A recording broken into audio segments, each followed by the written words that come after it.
True confidence isn't about proving your worth by attacking your rivals, but rather stems from the quiet certainty within your own heart. While the rest of the world is obsessed with measuring value through material wealth, the person who truly loves you uses only you as their yardstick for happiness. My fiancé's childhood sweetheart had just returned from overseas. Dressed in a sharp, custom-tailored suit and idling in a sleek Porsche, he was spouting absolute nonsense. Right there in front of the wedding planner's office, he had the audacity to claim that she belonged to him. This happened with exactly 3 days to go before our wedding ceremony. I casually cracked open a peanut and shot a text to my mom, telling her not to worry. My concern was that if someone tried to cause a scene at the wedding, my future wife's fiery temper might lead her to accidentally hurt them. The June sun beat down without mercy, baking the red carpet that stretched across the entrance. I was crouching by the reception desk, snacking on peanuts while double-checking the seating arrangements. As I reached the end of the list, I noticed a missing place card for table 17. I figured my Aunt Sarah had probably tried to sneak her latest ballroom dancing partner onto the guest list again. Right then, my phone started buzzing, and it was my friend Zach Thompson. I picked up and asked him what was going on in a quiet voice. Zach sounded like he was losing his mind, shouting that we were in huge trouble. He told me that Julian Brighton was back in town. I tossed a peanut shell into the nearby bin and gave a bored response, saying that I already knew. Zach couldn't believe I was so calm, asking if that was really all I had to say. I heard a massive crash on the other end, and it sounded like Zach had literally fallen out of his chair in shock. He reminded me that Julian was Sarah's childhood sweetheart and her legendary first love, the boy she grew up with. He emphasized that the guy had flown halfway across the world specifically for her. I remained totally unfazed and told him I was aware of the situation. I even asked if he wanted some of the peanuts I was eating because they were actually pretty good. Zach groaned, frustrated that he was having a panic attack while I was offering him snacks. Zach let out a heavy sigh and took a moment to collect himself before speaking again. He told me Julian had just posted on Facebook and the location tag was right next to the wedding agency where I was sitting. The caption apparently read that some people were simply destined to belong to him. I chewed on a peanut and casually remarked that the caption sounded incredibly cliché. Zach told me that now wasn't the time for a literary critique, but he was cut off by a sudden sound. The deep, unmistakable roar of a high-end sports car engine began to thunder outside. The driver was clearly revving the engine on purpose, as if he was terrified that someone might miss his ridiculously expensive ride. I stood up and brushed the peanut dust off my jeans. When I looked toward the street, I saw a silver Porsche Cayenne idling right in front of the main entrance. The sunlight reflected off the polished metal, making me squint against the glare. The driver's side door swung open slowly. A pair of expensive, handcrafted Italian leather shoes stepped onto the pavement, followed by the sharp crease of perfectly tailored suit trousers. Finally, a crisp blazer emerged, perfectly accentuating his tall and broad frame. Julian Brighton stepped out of the car, with every movement looking like it had been carefully rehearsed for maximum elegance. 5 years had passed, and the awkward boy he used to be had undergone a total transformation. He stood about 6 feet tall, with an athletic build and sharp, striking features. His broad shoulders and lean waist filled out the suit perfectly. I had to admit he was a good-looking guy, standing there in the sunlight like he walked straight off the cover of a fashion magazine. The only flaw was his overly meticulous slicked-back hair, which clearly had too much gel in it, making it look stiff and plastic. He pulled off his sunglasses and gave a dismissive look at the vehicles parked near the entrance. There was a beat-up work van and an old mobility scooter sitting by the curb. Finally, his eyes settled on my ride, a 6-year-old Honda Civic. He stared at it for a long beat. He didn't even laugh. Instead, he just had this look of pitying superiority, as if he were looking down at me from a great height. Based on our cars alone, he had clearly already decided that he was the winner. I finished my last peanut and watched him walk toward me. His leather shoes clicked against the pavement with a steady, deliberate rhythm that radiated an unearned sense of confidence. He stopped about 3 steps away and scanned me from head to toe. He took his time inspecting my outfit.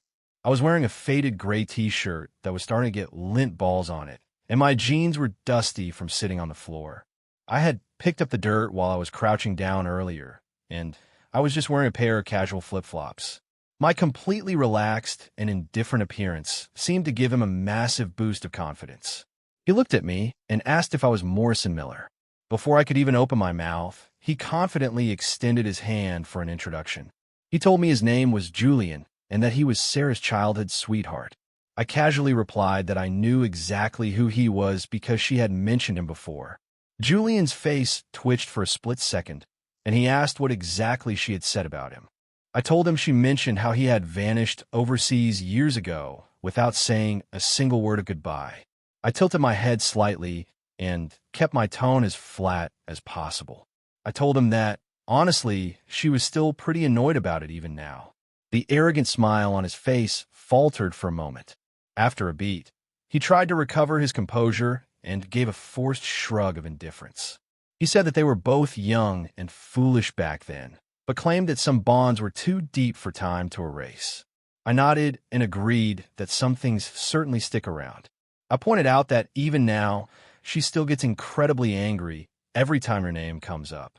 I remarked that that kind of deep-seated rage is definitely hard to get rid of. Julian's expression soured instantly, and he quickly changed the subject. He turned to look inside the office at the floral arrangements and the bowls of wedding favors scattered around. I mentioned that the wedding was in 3 days because the parents insisted on a huge production. I told him that I personally would have been fine with a simple courthouse ceremony. He flashed me that same arrogant and condescending smile again. He stepped closer, and the overwhelming scent of his expensive woody cologne nearly made me gag. He looked me in the eye and told me he wasn't going to play games. He stated quite clearly that Sarah was always meant to be his. He stared at me with absolute conviction in his eyes. For a few seconds, the air between us went silent. All I could hear was the muffled sound of workers moving furniture inside and a distant car honking down the block. I just looked back at him calmly and gave a little nod, telling him that was fine by me. Julian's face twisted in total shock. He clearly hadn't expected me to be so nonchalant. He snapped at me, asking what the hell that was supposed to mean. I told him it meant exactly what I said. I turned around, grabbed a folding chair from behind the desk, and set it down right in the center of the entrance. I told him that if he really thought he could steal her away, he should go right ahead and try. I sat down, crossed my legs, and pulled another handful of peanuts from my pocket to start peeling them. I told him I'd just sit there and watch the show. At this point, Julian was starting to lose his composure. He had obviously come here with a prepared script for a dramatic confrontation, expecting a huge shouting match. He never imagined I would be this detached, or that I simply wouldn't care. He asked me what kind of game I was playing, his forehead creasing in total confusion. I looked up and told him I wasn't playing any games at all. I said that if he really believed he could win Sarah back, he should feel free to try. I promised him that I wouldn't stand in his way. I told him that at the end of the day, the choice was always hers to make. I peeled another peanut and popped it into my mouth. Then, I decided to give him a little bit of friendly advice. I suggested he might want to go buy some heavy-duty concealer. I warned him that when my lady gets angry, she doesn't hold back her words. I also added that she tends to hit pretty hard. Julian's face darkened as he balled his hands into fists without saying a word. He spun on his heel and marched back to his Porsche. He slammed the door and tore out of the parking lot in a fit of rage. I pulled out my phone and sent Sarah an iMessage letting her know her childhood friend was back in town. I told her he had already stopped by to cause some drama. Her reply came back almost the second I hit send. Her tone was totally cold and dismissive regarding him. She said that whatever he was doing was none of her business. Then she asked me what we were having for dinner. I couldn't help but chuckle at her response. I suggested hot pot and reminded her not to forget the mushrooms. I teased her about how she had forgotten them the last time we went shopping. I leaned back in my chair and looked up at the vast blue sky, feeling completely at peace. Julian was never going to understand that once Sarah commits to someone, she is all in. She is the type of woman who stays loyal for a lifetime once she makes up her mind. Her stubbornness and the way she protects her own are far more intense than he could ever imagine. As for my average car, it was never going to be an accurate measure of anything. You can't use a price tag to calculate the depth of a real relationship. Julian moved a lot faster than I expected he would. Early the next morning, Zach shot me an urgent message. He told me that Julian had cornered Sarah right at the front desk of her office building. He had even gone out and bought a massive bouquet of roses, and Zach attached a photo someone had snuck of the scene. Julian was standing right in the middle of the lobby, holding 99 premium red roses. He was definitely making a scene. Every young woman at the reception desk was turning around to stare at him. I zoomed in on the photo and recognized the flowers as expensive imports. Between the bouquet itself and the delivery, that arrangement must have cost at least $600. I found the whole thing pretty hilarious, to be honest. When I thought about it, the irony of the situation was just incredible. 3 years ago, I had tasked Zach with looking into some investment opportunities in small to medium-sized businesses. I had taken an interest in the Brighton Group, which was owned by Julian's father. The company was facing a major cash flow crisis at the time. Using the name of my firm, Apex Capital, I had injected $20 million into the business. I ended up acquiring a massive chunk of their shares and became their primary external investor. The world didn't know it, but I was the secret founder behind Apex Capital.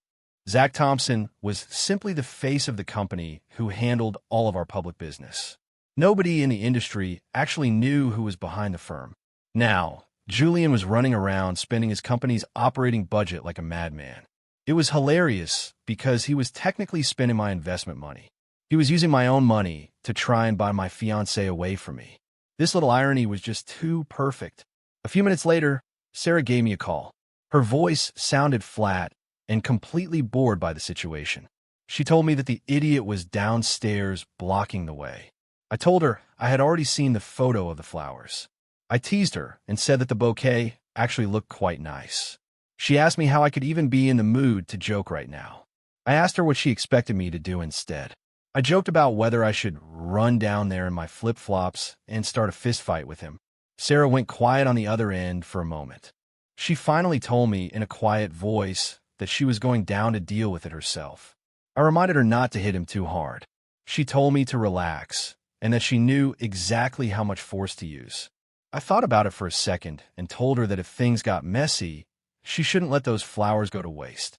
I said they were worth some good money and suggested she bring them home. I told her they would look nice in a vase. Sarah just sighed and told me I was absolutely hopeless. She hung up on me, sounding pretty annoyed. About 40 minutes later, Zach sent me a few screenshots. He had managed to get a hold of the security footage from the lobby. The images showed the whole scene in the building lobby. The roses that Julian had been holding were now crushed and scattered all over the floor. All that grand passion of his had been completely extinguished. It had all gone up in smoke. Zach even managed to include a transcript of what was said during the encounter. She had apparently looked at him coldly and told him he was late. She told him he wasn't just 5 years late, but that he should never have been in her life to begin with. After she finished saying that, she turned around and walked away without giving him a second glance. She left the entire bouquet sitting right there on the reception desk. Eventually, the office staff divided the roses up and took them home. Zach couldn't stop talking about how unnervingly calm I was being. He was amazed that I wasn't bothered, even when a rival was literally knocking on my door. I took a moment to explain my perspective to him. The truth was that I had known how this would go since 2 years ago. Shortly after we made things official, we had a real heart-to-heart over some drinks. She had shared everything with me back then. She told me about how they had spent every waking moment together when they were young. Everyone they knew used to tease them and say they were a match made in heaven. After a while, she had mistakenly started to believe that her dependence on his presence was actual love. She thought that was what it felt like to be deeply in love. That changed when Julian left for Europe without saying a word. She spent an entire year waiting for him. She had clung to that obsession until she finally saw the situation for what it really was. She completely moved on from the past after that. Then she met me. It was only then that she understood what it really meant to fall deeply in love with someone. She once asked me what I thought the biggest difference was between a habit and true love. She said that habit is when someone leaves and you just feel a sense of sadness and loss. However, she believed that when you truly love someone, you don't just let them walk away. You would drop everything you were doing to go after them. She had curled up in my arms and told me with a playful but firm tone what she would do. She declared that if the person she truly loved ever tried to leave, she said she would personally break his legs and tie him to her side if he ever dared to abandon her. Since that night, I have been completely convinced of her loyalty. Julian Brighton was never going to be a real threat to us.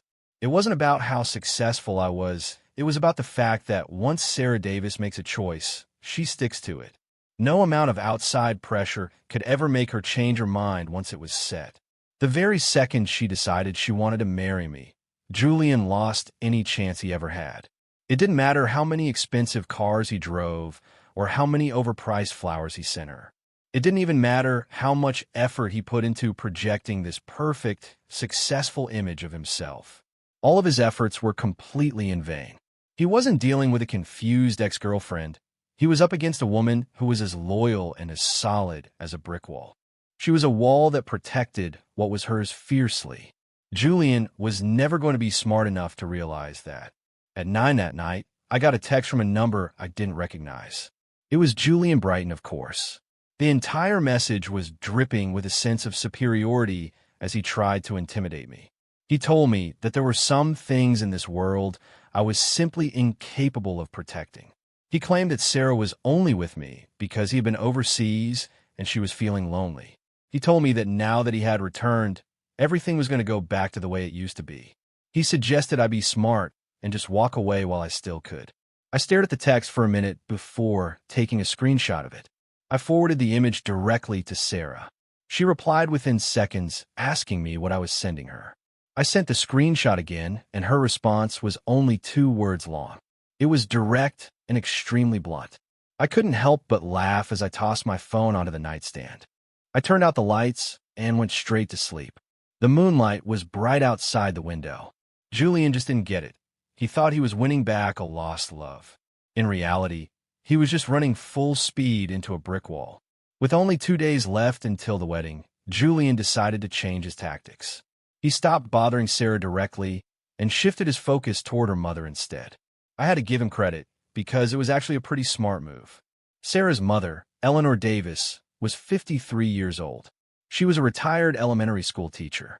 Nowadays, she spent most of her time staying active with her local dance group. Her main focus in life was making sure her daughter had a good marriage. In her eyes, I was just an average guy with nothing special to offer. I didn't own a mansion or a sports car, and my job seemed pretty run-of-the-mill to her. She was worried that her daughter was going to have a hard life with me, and it clearly bothered her. Julian's sudden arrival was exactly what she had been waiting for. She really wanted her daughter to marry into a better lifestyle. While I was at home mopping the floors, Zach Thompson sent me a text. He told me that Julian had already shown up at the Davis house for a visit. He didn't just show up with expensive wine and cigars. He even brought a jewelry set that he knew an older woman would love. It was clear the guy had done his homework. I recognized the brand of the jewelry immediately and knew it was exactly the kind of thing Eleanor Davis loved. I put down the mop and took a seat on the couch. I knew exactly what his game plan was. Julian realized he couldn't get anywhere with Sarah directly, so he was trying to work his way through her family. Just as I expected, Sarah called me about 30 minutes later. She sounded completely exhausted and incredibly angry. She told me things were a mess because Julian had spent hours at her house talking to her mother. He had been bragging nonstop about his Ivy League degree and his experience running the family business. He even talked about his massive salary, and it had completely won her mother over. Right after that, her mom started trying to talk her out of our wedding. She told Sarah that Julian was superior in every way and reminded her of their history together. She actually asked her to reconsider whether we should go through with the wedding. Sarah stood her ground immediately and told her mom that if she pushed any harder, she would go straight to the courthouse and get married that afternoon. She wasn't going to compromise at all.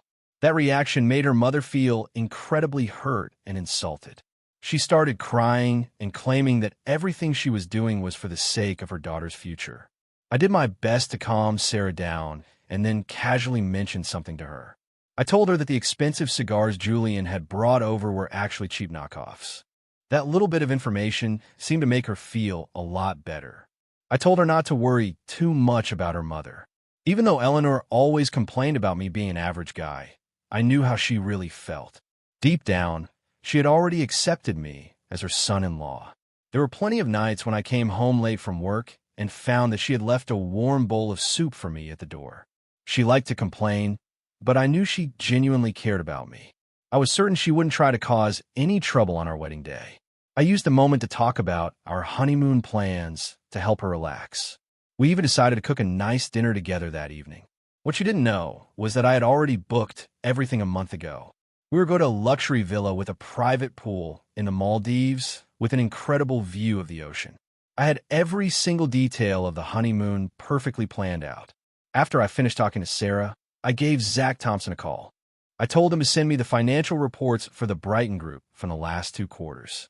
Zach knew exactly what I was up to and joked about what kind of trap I was setting this time. I didn't give him many details and just headed into the kitchen to start dinner. Julian was putting so much effort into trying to win over everyone in our lives. He seemed to forget that real love and a lifetime of commitment can't be bought. You aren't going to win someone over with shallow, material gifts. With only a day and a half to go before the wedding, Julian made his next move. He organized a private dinner at one of the most exclusive restaurants in the city. He invited a whole group of Sarah's old high school friends under the guise of a reunion. He made a point of inviting both Sarah and me to join them. Anyone with half a brain could tell that this wasn't about catching up with old friends. He wanted a captive audience so he could compare himself to me in every possible way. He wanted to compare our backgrounds, our education, and our status. His goal was to flaunt his supposed superiority while subtly putting me down in front of everyone. Sarah was completely disgusted when she saw the invitation and said there was no way she was going. I actually encouraged her to go anyway. I told her we might as well enjoy a free expensive meal and see what kind of performance he had put together. When evening came, I went with Sarah to the restaurant and we walked into the private dining room right on time. Julian was sitting at the head of the table, talking loudly to everyone. He was busy bragging to the group about his international business experience. When he saw us walk in, he addressed me formally as Mr. Miller in a very cold and distant tone. He was clearly trying to create a sense of distance between Sarah and me. He wanted to highlight that I was the outsider while he was the one with a deep history with her. Plate after plate of incredibly expensive food began to arrive at the table. Everything looked friendly on the surface, but you could feel the tension in the room. During the dinner, one of Julian's friends started talking about high-end cars. He eventually asked me what I was driving these days. When I told him I had an old Honda Civic, the whole table went quiet, and people started looking at each other awkwardly. Julian looked like he was enjoying the moment and was just about to offer a fake, sympathetic comment. Before he could speak, Sarah slowly set down her utensils and stood up. Every eye in the room was suddenly on her. She calmly started laying out the truth about their past right there in front of all their old friends. She told them about the day Julian left her to go overseas and how she had waited for him at the airport for hours. She mentioned how she sent dozens of texts that he never even bothered to answer. He had simply vanished from her life for 5 whole years. She said it was pathetic that he had come back, trying to use their childhood history as a weapon in some shallow game of comparison. She accused him of turning their past relationship into a cheap tool to feed his own vanity. Then she started telling everyone about the little details of our life together. She spoke softly and admitted that my car wasn't anything special to look at. However, she told them that I was the kind of guy who would go out in the freezing cold to warm up the car for her every morning. She said that I always put her needs before my own. To her, that kind of quiet and consistent devotion was worth more than any flashy luxury item. I just sat there with my food halfway to my mouth, listening to her defend me in front of everyone. It made me feel incredibly warm inside. She told the group that even though my apartment was small, I had given her the master bedroom because it had the best natural light. She said I had insisted that she have the best room in the place. She mentioned that I had spent years sleeping on a twin bed in the tiny second bedroom just so she could be comfortable. She even went on to tell everyone how great of a cook I was. She said I always remembered the little things, like how much she hated cilantro. She told them how I would run out in the middle of the night in the freezing rain to get her medicine whenever she was sick. Her eyes were getting a little misty, but her voice stayed perfectly steady. She was talking about a kind of genuine care that came straight from heart. She told Julian that his Porsche couldn't even come close to buying what we had. The entire room went dead silent. The guy who had been laughing at my car earlier suddenly looked down at his plate in shame. The women who had been whispering among themselves quickly took sips of their wine to hide their faces. Julian just sat there, completely frozen. His knuckles were turning white from how hard he was gripping his wine glass. Sarah grabbed her purse and walked over to me. She whispered that it was time for us to leave. I made a little joke about not wanting to leave the expensive seafood on the table. She was insistent, though, so we headed out. I stood up and locked eyes with Julian one last time. I could see a mix of shame, resentment, and pure humiliation on his face. However, I knew him well enough to know that this wouldn't be the end of it. After spending 5 years acting like a big shot overseas, his ego was far too fragile to let this go. He had been completely humiliated in front of his peers tonight. He wasn't going to take this lying down and would definitely look for a way to get back at me. As we walked to the parking lot, I noticed that Sarah's hands were ice cold and she was shaking a little. I took her hand in mine to try and calm her down. She admitted to me that it was the first time she had ever said those kinds of things out loud in front of people. She said her heart was pounding out of her chest. She even teased me about how I always managed to stay so calm and collected. I opened the passenger door for her, and she climbed inside. She didn't put on her seatbelt right away. She just leaned back and stared up at the ceiling of the car for a while. After a long silence, she turned to me and asked if I was keeping any secrets from her. A warm, early summer breeze drifted in through the partially open window.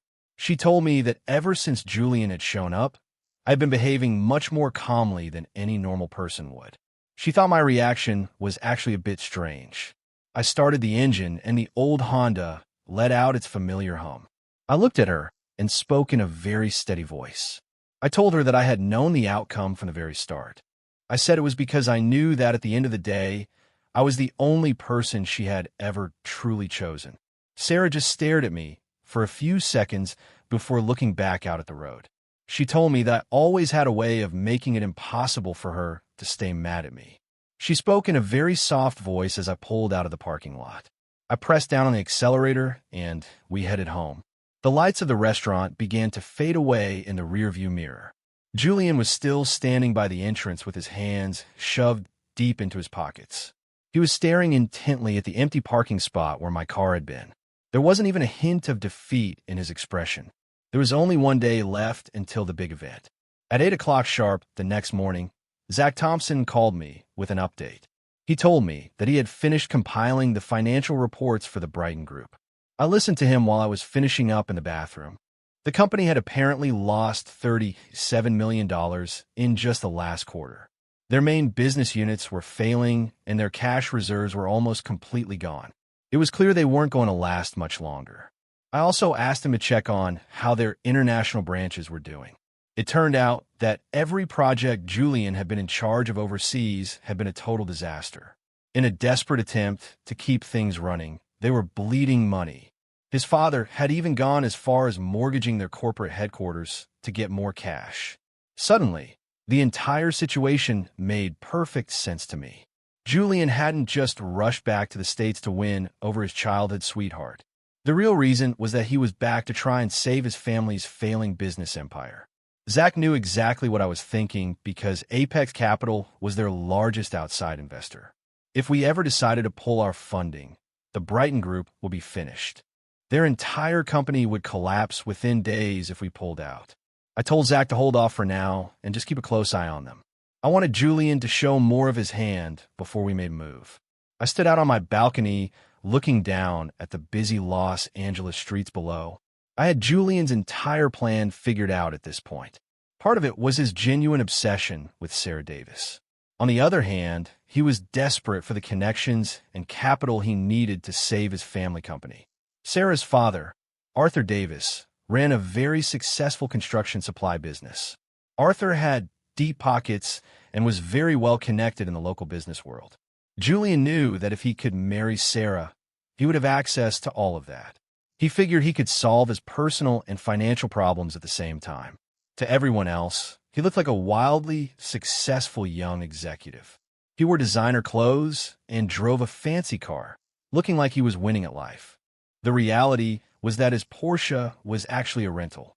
All of his flashy gear was just a front to keep up appearances. If you took all that away, he was really just a desperate man with nowhere left to turn. Nobody in the Davis family or among their old friends had any idea what was really going on. I was the only person who could see exactly what cards he was holding. Around noon, the trouble I had been expecting finally showed up.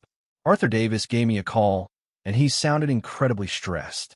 He told me that their long-term suppliers had suddenly stopped taking orders without any warning. It was a potential disaster for his business. Their main logistics company had also made up an excuse to back out of their contract. In a single day, Arthur had lost his two most important business partners. It only took me a few minutes to discover that both of those companies were deeply connected to the Brighton family. They had been doing business together for years. It was obvious that Julian had decided to play dirty after getting rejected at the dinner party. He was trying to use financial pressure to force the Davis family to change their minds about the wedding. He wanted to create a rift between Sarah and me. I told Arthur to stay calm and promised him that I would take care of the entire situation. I told him to keep quiet about it until I had everything sorted out. Then I instructed Zach Thompson to start spreading some rumors in the industry. We let it be known that Apex Capital was looking to get into the construction supply chain business. In less than 2 hours, everything changed. Those suppliers who had been trying to squeeze Arthur were suddenly begging to get back on our good side. Every single contract was restored immediately. I didn't even have to do anything myself because our reputation in the venture capital world was enough. We just gave him a quick reality check on who was really in charge. Arthur called me back that evening after he found out that everything had been fixed. He was absolutely stunned by how fast it happened. His whole attitude toward me changed in an instant, and he gave me his full approval. He promised me that he would make sure nobody messed with me on the wedding day. Julian's plan to use his family's influence to sabotage us had completely blown up in his face. Now he was down to his very last move. I already knew exactly what he was going to do next.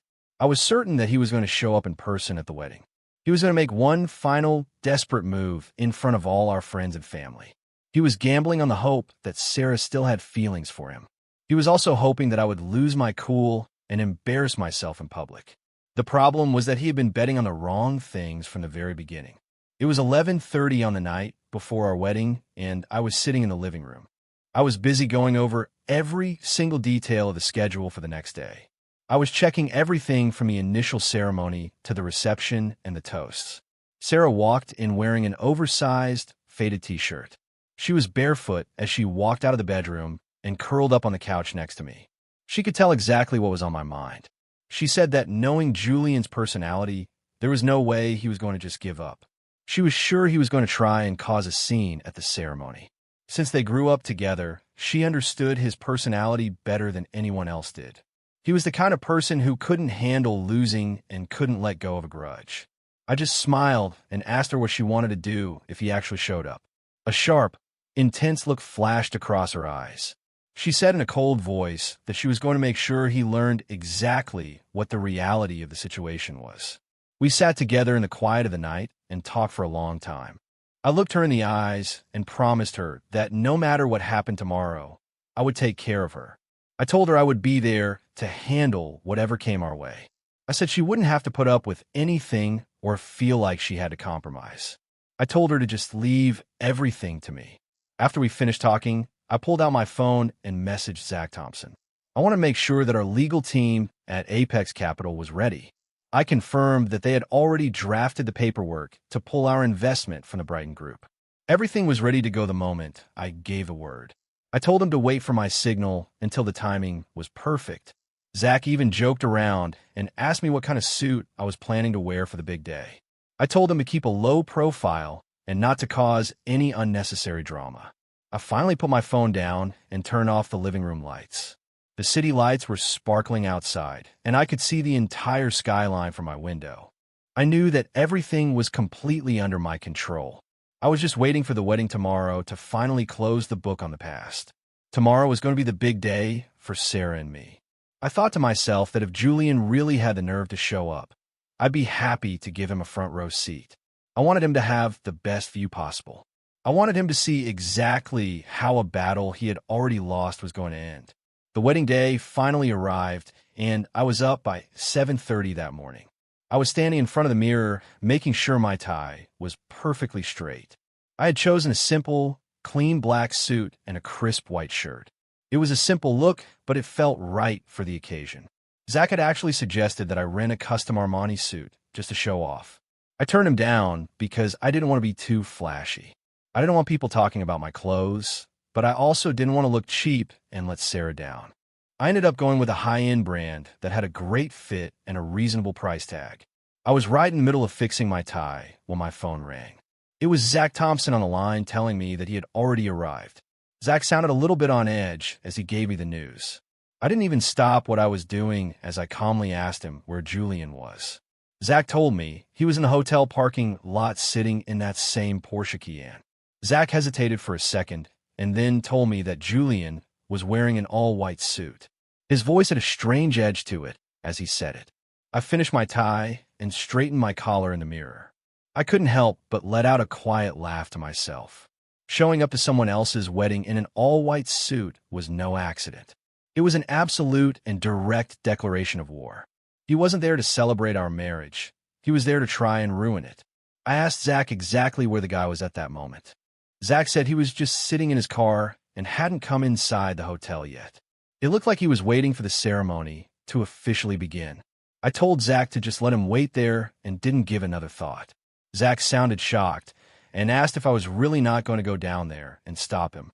He was worried that Julian might try to storm the stage during the wedding. I just asked him why on earth I would want to stop him from doing that. I adjusted my pocket square and took one last look in the mirror. I told Zach that neither I nor Julian were the stars of the show today. I told him the day belonged to Sarah Davis. The other end of the line went silent for a long moment.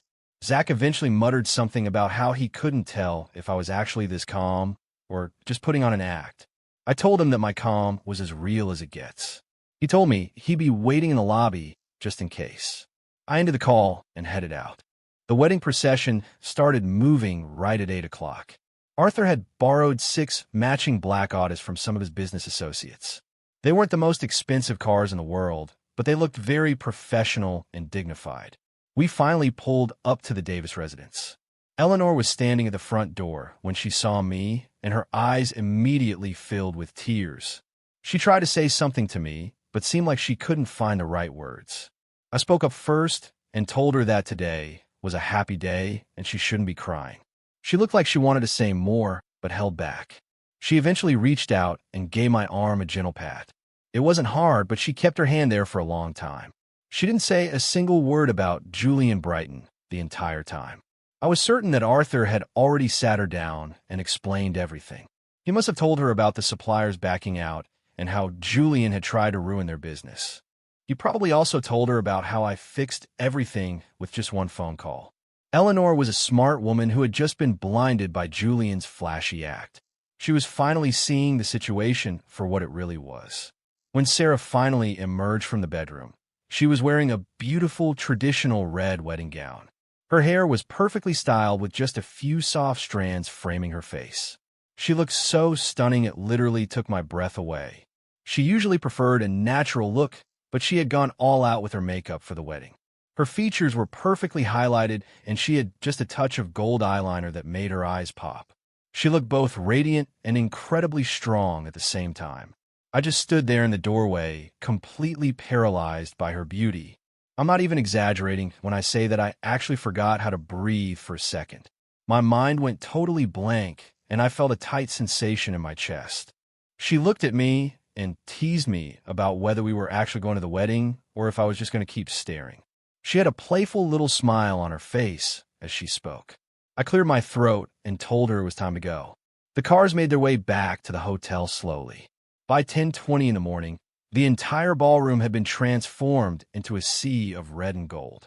The room was filled with flowers and festive decorations in those classic colors. Right in the center of the stage, there was a large red backdrop. Our names were displayed prominently for everyone to see. Almost all of the 200 seats were filled by the time we arrived. The guests were making their way into the hall and finding their seats.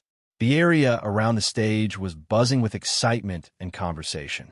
My parents were already seated in the front row on the right side. My dad was wearing his best suit, and my mom looked incredibly happy with her hair all done up. Arthur and Eleanor Davis were in the front row on the left, and Eleanor was dabbing her eyes with a tissue. The master of ceremonies was a young guy that one of Sarah's co-workers had recommended.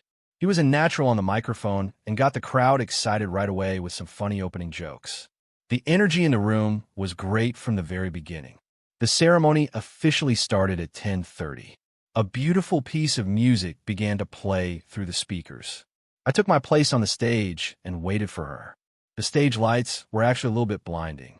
I could barely see the faces of the guests because of the glare from the lights. Then, the large doors at the back of the hall began to swing open. Sarah was walking down the aisle on Arthur's arm, and she looked incredibly composed. Every person in the room stood up to get a better look at her. Every eye in the building was fixed on her as she made her way toward the stage. She took her time, moving with a calm and steady confidence. The long train of her red gown trailed behind her like a beautiful wave. She finally reached the front of the stage where I was waiting. Arthur let go of her hand and gave me a long look that said everything. I could see the trust and the emotion in his eyes as he handed her over to me. I gave him a small nod, and he moved to take a seat. Sarah stepped up onto the stage and stood right next to me. I leaned over and whispered to her to ask if she was nervous. She just gave me a playful look and told me to be quiet. I laughed and told her I'd stop asking. The MC continued with the planned ceremony schedule. It was time for the parents to say a few words. My mom was so excited she almost tripped on her way up the steps. The whole room let out a friendly laugh as she recovered. Finally, it was time for us to exchange our wedding rings. I noticed my hand was shaking a little bit, but Sarah was shaking even more than I was. We were just about to slide the rings onto each other's fingers. Right at that moment, an incredibly unwelcome voice rang out from the back of the room. The entire ceremony came to a sudden and jarring stop. Someone shouted for us to wait, and the entire room went silent instantly. Every person in the ballroom turned around to see who was shouting. Julian Brighton was standing there in his all-white suit and started walking directly toward the stage. You could see the desperate look of determination on his face as he approached. He kept coming until he was standing just a few feet away from us. He was staring at Sarah with an incredibly intense look in his eyes. He told her that he was the one who was truly worthy of her while his voice shook. I could hear everyone in the room gasp at the same time. Eleanor was clutching her tissue in a tight ball, and Arthur looked absolutely furious. I just sat there and watched the whole thing unfold with a cold expression. I couldn't help but think that his dialogue was incredibly dramatic. It felt like something straight out of a cheap soap opera. If this were online, people would be losing their minds in the comments. The problem for him was that this was my actual wedding and not a TV show. As soon as he finished speaking, he reached out his right hand toward her. He held his palm open in a gesture of invitation. He was literally trying to beckon her to come with him. He called out her name in a very raspy and emotional voice. It looked like there were tears in his eyes as he stood there. I couldn't tell if it was just the reflection of the stage lights or if he was actually crying. I didn't really care either way. He actually asked her to leave with him and elope right there in the middle of the ceremony. Those words hit the room like a bomb, and the entire crowd started murmuring in shock. I could hear people whispering that he must have completely lost his mind. Everyone was saying that he was obviously trying to steal the bride. People were calling his behavior absolutely disgraceful. The gossip was spreading through the room like a wildfire. Some of the guests even stood up to get a better view of the drama. People were gasping, and I even saw a few younger guests pulling out their phones to record the scene. Eleanor was holding onto Arthur's arm as tight as she possibly could. Her fingernails were probably digging right into his skin. I stayed in my seat and just watched Sarah from behind. I could see how tense her shoulders were as the light caught the gold embroidery on her dress. She was looking down toward the floor for a moment. I couldn't see her face from where I was sitting. Julian was still standing there with his hand held out in the air. It felt like time had stopped for about 10 seconds, and the tension in the room was unbearable. Every breath I took felt heavy and strained. All of a sudden, Sarah made her move. She slowly began to lift her head to look at him. She didn't even acknowledge his hand and looked him straight in the eyes instead. Her face didn't show any anger or sadness or even a second of doubt. She had a look of total and absolute resolve on her face. It was like she was looking at a math problem that she had already solved a long time ago. She looked at him like he was still trying to figure out the answer. She finally called his name out loud. Her voice wasn't loud, but it was clear enough for everyone in the room to hear. She told him that she was going to say this one last time. Before she could even finish her sentence, her right hand swung out with incredible speed. Julian still had that hopeful, pathetic look on his face when it happened. His head was snapped to the side by the force of the blow. The sound of the slap was sharp and echoed through the entire room. It sounded like a dry branch snapping, and the sound seemed to explode in the quiet air. The entire room went completely and utterly silent after that. It felt like a bomb had gone off, and everyone was too shocked to speak. For a few seconds, there wasn't a single sound in the hall. Then, all 200 people in the room gasped at the exact same time. Julian's head was still turned to the right, and he stayed like that for a few seconds. A bright red handprint began to appear on his left cheek almost immediately.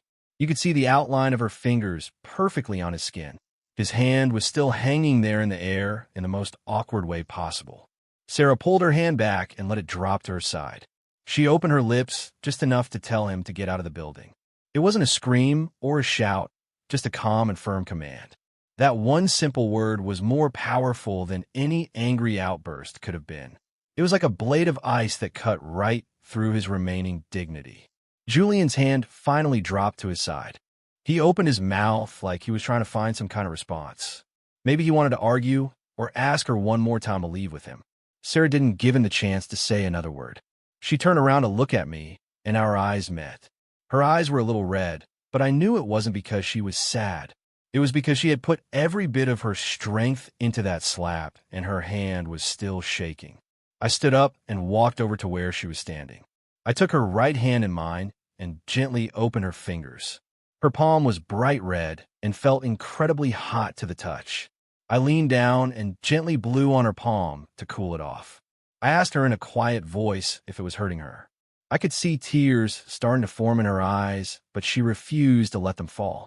She just shook her head and told me that it didn't hurt at all. I called her a liar, and she just insisted that she was fine. I told her that I'd take the pain for her. I wrapped her hand up in mine as tight as I could. I wanted to warm her hand with my own. Then I slowly turned around to look at Julian Brighton. He was still standing there, and his cheek was already starting to swell up. The force of her slap had actually popped a button right off of his white blazer. You could see his white dress shirt underneath the jacket. He looked completely dazed and lost. All of that arrogant confidence he had earlier was completely gone. He looked like a man who had just watched his entire world crumble because of a single slap. He really thought Sarah was going to hesitate, or that his little speech would win her over. He clearly believed that their history together was enough to make her change her mind. He actually thought she was going to come back to him. He never in a million years expected to get slapped in the face instead. He was left with nothing but the sting of her hand and that cold command to leave. The room stayed silent for about 5 more seconds. Finally, Eleanor Davis started crying, and the sound broke the silence of the room. I knew they weren't tears of sadness, though. She was just finally letting out all the stress and emotion she had been holding on to. She sat there sobbing into her tissue while the room watched. Arthur put his arm around his wife to comfort her, and he looked incredibly solid. The crowd started whispering to each other once again. The mood in the room had shifted completely this time. I heard people saying that he got exactly what he deserved for trying to crash a wedding. People were saying how embarrassing the whole thing was for him. Some of the guests were even saying that Sarah was right to slap him. Julian just stood there listening to all the insults as his throat tightened. The red mark on his face was very obvious under the bright lights of the stage. Even after being slapped and mocked by everyone in the room, he still didn't leave. He just stood there taking all the ridicule and hateful looks from the guests. He looked like a statue that had lost its soul as he stood there frozen. I could see him clenching his fists at his sides. He slowly looked up and stared directly at me before calling my name. His voice was incredibly raspy as he spoke. I couldn't tell if he was about to have a total breakdown or if he was just trying to save face. He asked me if I really thought that I had one. I stood there next to Sarah and kept my fingers locked with hers. I told him in a very calm voice that love was never about winning or losing. Julian gave me a mocking smile and told me that it was easy for me to say. He claimed that at the end of the day, I didn't actually have anything to my name. He brought up my old car in my apartment and told me that I made a tiny salary. He asked me how I could possibly provide a stable future for a woman like Sarah. The room went quiet again after he said that. Every guest was focused on the two of us standing there on the stage. He was getting more and more worked up as he spoke with pure contempt in his voice. He asked me if I really thought marriage was going to be that easy. He shouted that everything in life costs money and that Sarah would spend her whole life struggling with me. He claimed she would never even be able to afford a decent car if she stayed with me. I calmly interrupted him by bringing up that Porsche he was so proud of. Julian stopped talking and his expression went totally blank. He asked me what I meant by that. I told him that he had just rented that Cayenne from Apex Auto Finance 3 months ago. I even told him exactly what his monthly payments and his down payment were. I pointed out that his lease was set to expire at the end of December. Julian looked like he had seen a ghost and couldn't find a single word to say. I took a step toward him and told him that renting a car to look successful wasn't inherently shameful. I told him that what was actually pathetic was using a fake image to try and look down on someone else. I said it was a sad way to live your life. I could hear a few people in the audience try to hide their laughter. Julian's face was changing colors from the absolute embarrassment of it all. He looked like he wanted the floor to swallow him whole. He asked me how it was even possible for me to know those details. I told him that I knew a lot more than he could ever imagine. I finally let go of Sarah's hand and faced him directly. I started calmly taking apart the fake life he had built for himself. I told everyone that the Brighton Group had lost $37 million in just the last quarter. I mentioned that his company only had enough cash to last for another 4 months. I told him I knew his father had already mortgaged their office building just to keep the lights on. I pointed out that 2 of the 3 major contracts he was personally managing in North America had already failed. I kept hitting him with one fact after another. Julian's face was turning as white as his suit. I told him he wasn't back because he was successful, but because he was desperate for a lifeline. I said it was because his family's entire business was about to go under. After I said that, the entire room went completely silent again in total shock. Not a single person in the room dared to make a sound. Julian was standing there shaking as if he were freezing cold. It wasn't anger that made him shake.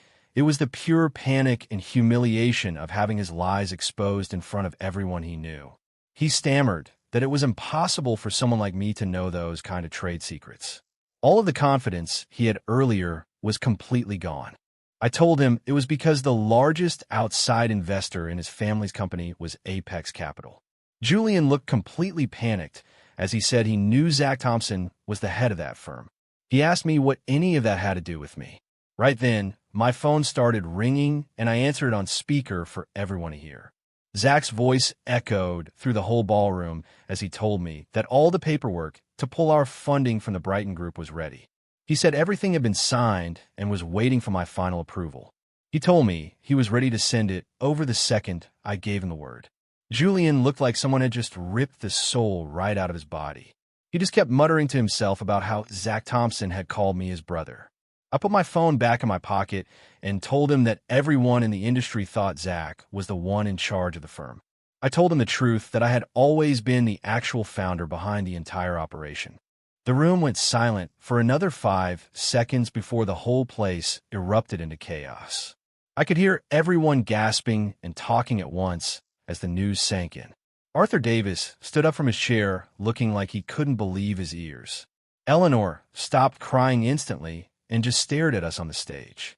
Even my own parents were whispering to each other about how I had always kept my business dealings so private. My dad remarked that I had never been one to brag about my success. Julian's legs seemed to give out, and he almost fell to the floor. He reached out and grabbed onto a nearby table to keep himself from falling. His hand made a sharp scratching sound against the fabric as he gripped it. Every bit of color had drained out of his face at that point. He looked pale and broken in that ridiculous white suit. He looked completely out of place in the middle of our joyful wedding celebration. He kept opening and closing his mouth as if he were trying to speak. It was clear he couldn't handle the reality of what was happening. Just a few minutes ago, he had been the most arrogant person in the room. He really thought he was superior to me and that he was going to humiliate me today. He had come here with every intention of destroying me in front of everyone. Now he was realizing that I wasn't just some random guy he could push around.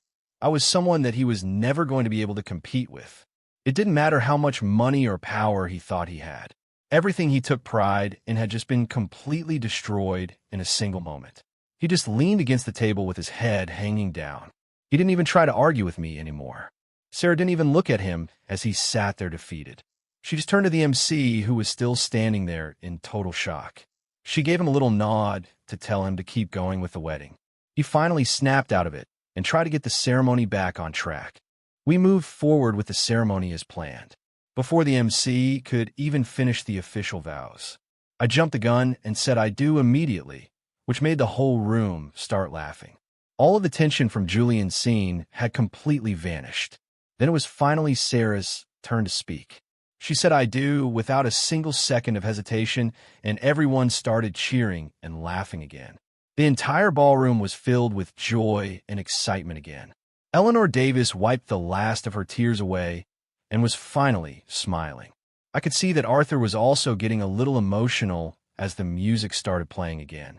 The upbeat traditional music filled the room and made everything feel perfect.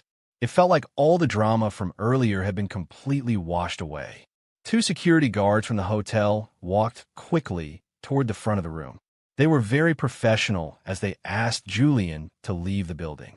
He didn't have any of that cocky attitude left in him anymore. He used the table to pull himself up and started walking toward the exit like a ghost.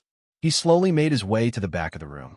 He stopped for just a second when he reached the main doors. He gripped the door frame so hard his knuckles turned white before finally letting go. He walked out of the room looking completely broken, and that was the end of the drama.